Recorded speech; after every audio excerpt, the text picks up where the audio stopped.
Si Guo Shuang o Gwen ay pinanganak sa Jiangzhou City sa China noong taong 1993 at nag-iisang anak ng kanyang mga magulang. Taong 2005 siya nagtapos ng kanyang junior college, ngunit hindi ito makahanap ng maayos na trabaho. Isang araw, isa sa kanyang mga kaibigan ang nakarinig na may isang hospital na may hiring. Agad na nag-send ng resume si Gwen sa nasabing hospital, ngunit hindi siya nakatanggap ng tawag. Pagkalipas ng 2 buwan ay may tumawag na staff ng hospital kay Gwen at sinabi na may job opening sila para sa posisyon ng assistant ng Director of Personnel.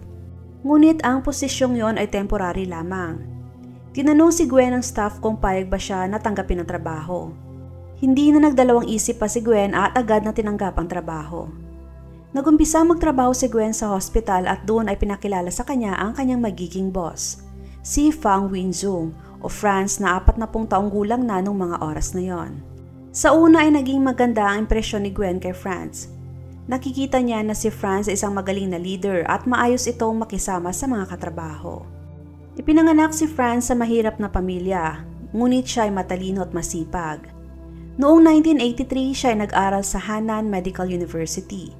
Pagka-graduate niya ay agad itong nakapagtrabaho sa hospital. Habang nagtatrabaho ay pinagsasabay niya rin ang pag-aaral niya ng kanyang master's degree. Taong 1995 ay nakapasok ito sa doctoral program at nag-major ng hepatic biliary surgery. Noong 1999 ay nag-aral siya ng kanyang postdoctoral research sa Harvard University at Columbia University Medical School para sa hepatobiliary surgery at molecular biology. Nagkaroon si Franz ng asawa na isang ophthalmologist na si Wang Liping o Wendy.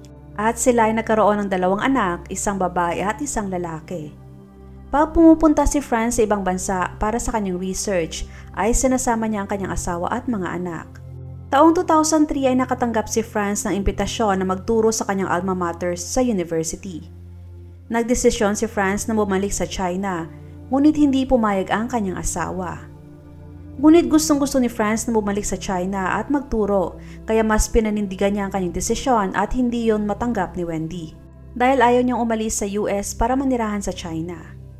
Madalas na sila nag-aaway ni Franz dahil doon hanggang sa mas pinili na lang nilang mag-divorce. Noong 2004 ay bumalik sa China si Franz dala ang kanyang 2 mga anak. Nakatanggap siya ng sobrang paghanga at respeto mula sa kanyang mga kamag-anak at mga katrabaho. Hindi lamang siya espesyal na hinirang bilang doctoral supervisor ng Jiangzhou University, nakakuha pa siya ng posisyon sa isang hospital. Binigyan din siya ng 2-bedroom na condo at settlement fee na 120,000 yuan o kulang-kulang na 950,000 pesos. Ipinadala niya ang kanyang 2 anak sa hometown para palakihin ang kanyang mga magulang habang siya ay mag-isang nagtatrabaho sa Jiangzhou. Noong July 2005, si Franz ay na-promote bilang director ng personal department ng hospital. Nasa 3 buwan pa lamang siya sa nasabing posisyon nung pumasok si Gwen bilang temporary employee at naging assistant niya. February 26, 2006, kaarawan ni Franz. Nagdaos ng birthday party para sa kanya ang mga kasamahan niya sa trabaho kasama na doon si Gwen. Noong gabi na yon ay sobrang nalasing si Gwen at makailang beses pang sumuka at kalaunan ay tuluyan nang nakatulog. Ang naalala niya lang ay may umalalay sa kanya na makauwi, ngunit hindi na niya matandaan kung sino dahil sa sobrang hilo. Kinabukasan pagagising niya ay nakita niyang wala na siyang damit habang nakahiga sa kama. Napagtanto din niya na wala siya sa kanyang tirahan kundi sa kondo ni Franz. Alam ni Gwen ang nangyari kaya agad itong nagbihis at umalis. Matapos ng nangyari, kahit nagalit pa si Gwen kay Franz dahil sa nangyari, hindi ito tumanggi nung niyaya siya ulit ni Franz na pumunta sa kanyang condo unit. Inisip ni Gwen na may kakayanan si Franz na maipasok siya sa trabaho ng permanente dahil sa mataas nitong posisyon sa hospital. Nagkaroon ng sikretong na relasyon sina Franz at Gwen at nagpatuloy din si Gwen sa kanyang trabaho. Paminsan-minsan ay binibigyan pa ni Franz si Gwen ng pera at pinapangakuan na siya na ang bahala sa trabaho ni Gwen. Malaki ang tiwala ni Gwen na mabibigyan siya ni Franz ng formal na trabaho. Noong June 2006, nakilala ni Gwen ang kaklase ng kanyang pinsan na si Wang Zhijian o Will. Siya ay nasa 18 taong gulang at nasa 2nd year high school pa lamang noong mga oras na yon. Lumaki si Will sa napakastriktong mga magulang.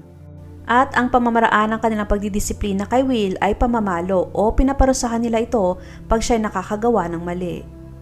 Ngunit yun ang naging dahilan kung bakit naging rebelde si Will.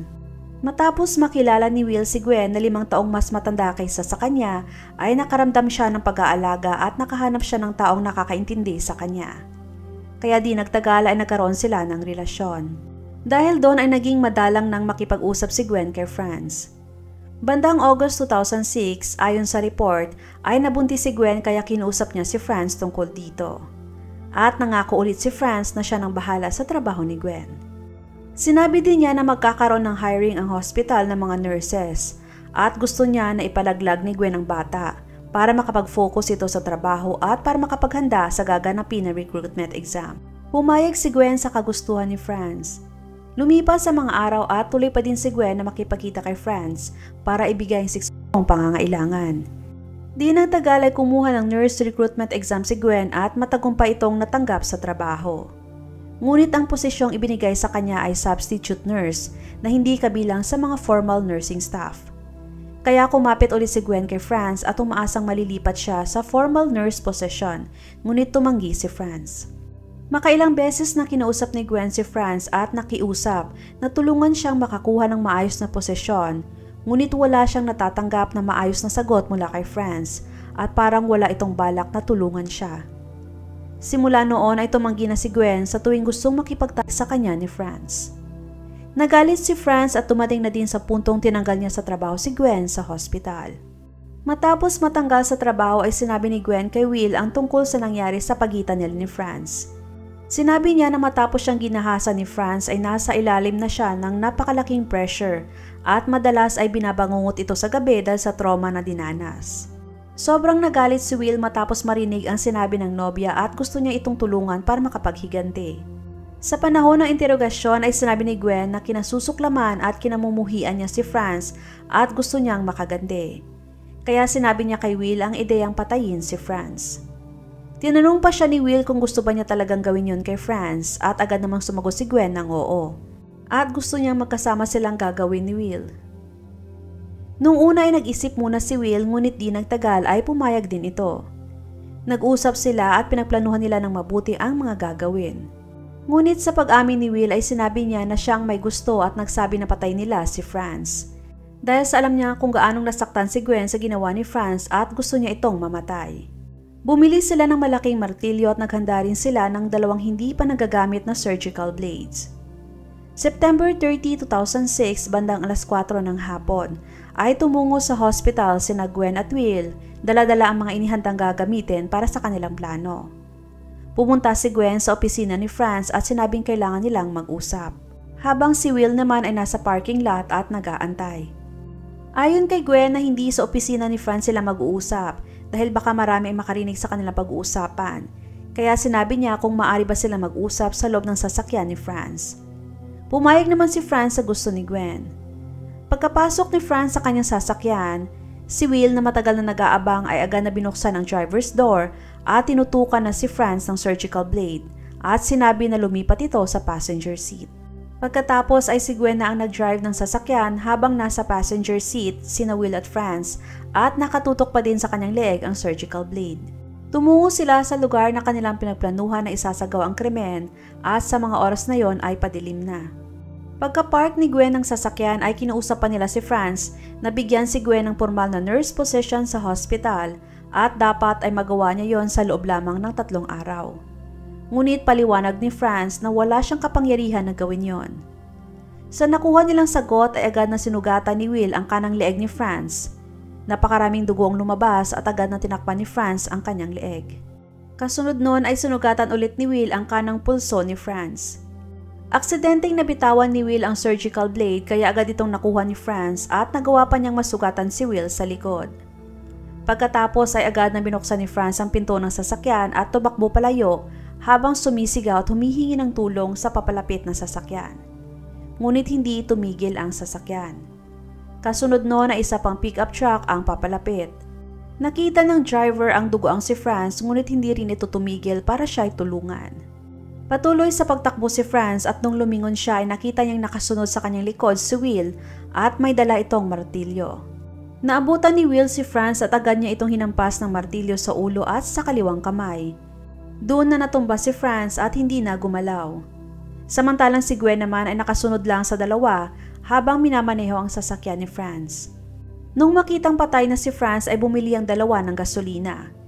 Kasunod noon ay dinala nila sa isang lugar ang sasakyan, binuhusan ng gasolina at sinunog. Di nagtagal ay natagpuan ang katawan ni Franz. At dahil si Gwen ang huling taong nakausap ni Franz bagong krimen, kaya't siya naging prime suspect.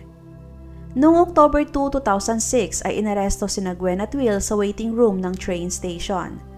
Nakabili na ng tiket si Gwen papuntang Zhejiang 5 araw bagong krimen. Ang sabi pa ni Will na plano sana nilang magbakasyon, ngunit dahil sa pinatay nila si Franz ay balak na lang nilang magtago. Noong August 2, 2007 ay sinintensyon si Gwen at Will ng death penalty sa kasong intentional homicide. Noong December 2008 naman ay inaprubahan ng Supreme People's Court ang death sentence ni Gwen at si Will naman ay death sentence din na may 2 taong reprieve. Ang reprieve ay ang maaring pagbawi ng sentensya kung makikita ng Korte Suprema na ikaw ay nakakagawa ng mabuti habang inaantay ang nakaantalang petsa ng pagbitay. Habang hindi pa sigurado kung siya ay bibitayin ay hindi pa rin tumitigil si Will sa pagpapaabot kay Gwen ng kanyang mensahe at sinasabi na hindi niya ito sinisisi sa mga nangyari. Ayon sa prosecutor, ng aligasyon ni Gwen na siya ay ginahasa ni Franz ay hindi totoo dahil sa 2 rason. Una ay ang kondo ni Franz ay nasa 6th floor at wala itong elevator. Kaya malabong maiakyat niya o buhatin si Gwen na wala nang malay dahil sa kalasingan ng mga oras na yon.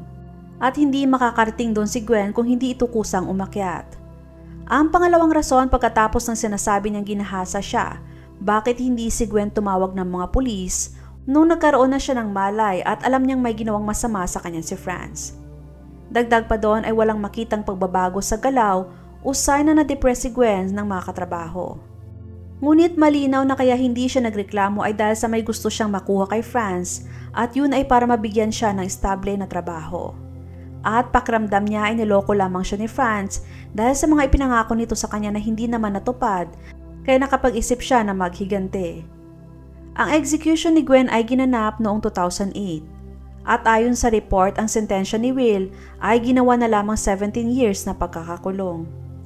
Ibig sabihin makakalabas na ito sa taong 2025.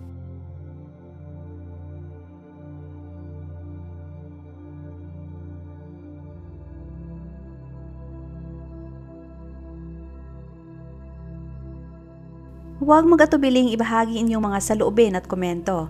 And please huwag kalimutang mag-like and subscribe sa aking YouTube channel kung hindi mo pa nagagawa. Magkita-kita tayo ulit sa aking susunod na video. Maraming salamat!